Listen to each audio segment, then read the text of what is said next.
Jaram hino ɗo taarika fiima antu heɗi to moƴƴa. Fii aggitannde bufenri ndin e ɓuuɓol mum ko joomiraaɗo o woni ngaynaako angon.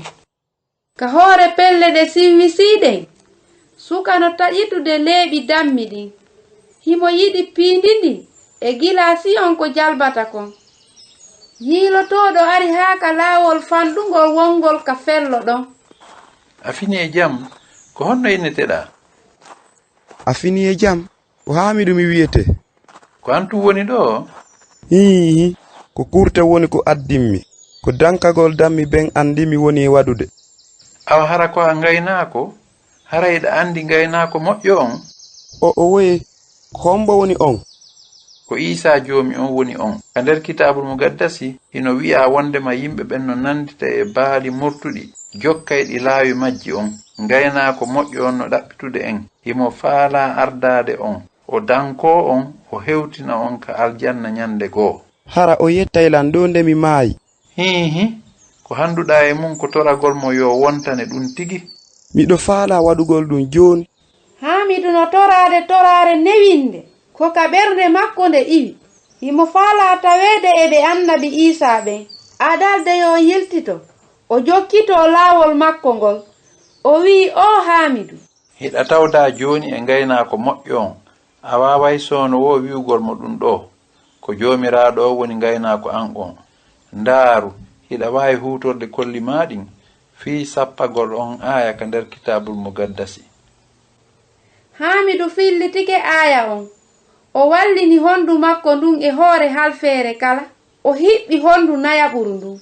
O wi'i ɗum ɗo. Ko joomiraaɗo on woni ngaynaako an on. E nder weltaare moolanaande o yewti mawɓe makko ɓen fii nden toɓɓere. Gurte makko ɗen lanni.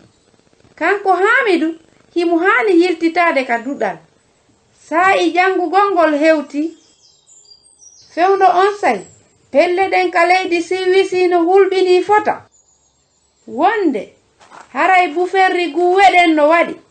Haamidu no jokkude laawol makko ngol ka nder bufenri.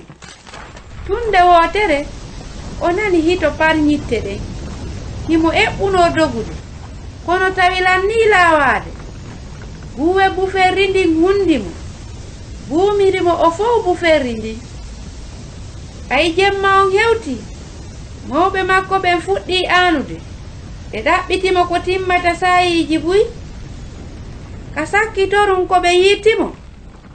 Ɓe yii jaka himo jogitori fota hondu makko nayaɓuru jungo nano ngon. E nder ko mayata kon, Haamidu anditi fii ngaynaako makko moƴƴo on. Hari haa jooni, mawɓe makko ɓen no aani. Kono o yarlini ɓe e fee ko wiiɓe kon ɓe yiitoyaymo nyande goo ka kammu. Nyande goo nde ɓe yiidoyta e ngaynaako moƴƴo on haa pooma. Hara hiɗa waawi yewtude sigadin kongudi. Ko joomiraaɗo woni ngaynaako an on. Ko Husaynatu wonno e yewtude mi weltanike ma fii ko heɗitiɗaa kon hiɗen e saayi.